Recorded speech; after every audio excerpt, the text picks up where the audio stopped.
And went inside. I tried to eat, but my mind wouldn't shut up. Had something followed me from Burger King the night before? That same eerie silence. That same feeling of being watched. I had bolted from that parking lot, just like he did now. Was I the next one to see something I wasn't supposed to? Determined to shake it off, I went to replace my headset. At the repair shop, the technician examined it for nearly 20 minutes. Then he looked up with a casual shrug. No issues. Works perfectly. That should have reassured me. It didn't. I bought a new headset just to be safe. By the time I got home, the whole thing felt like a bad dream.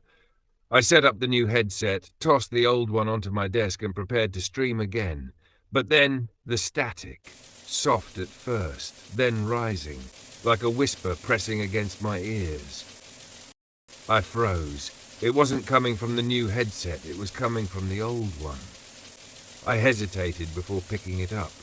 The static deepened, twisting, stretching, until buried beneath the noise, I heard it. A voice, soft, feminine.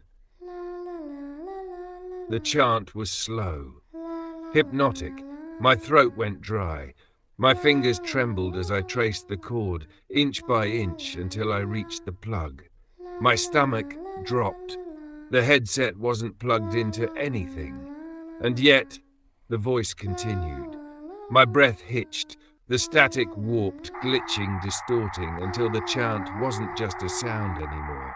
It was layered, like multiple voices stacked on top of each other, slightly out of sync. Some too high, others too deep.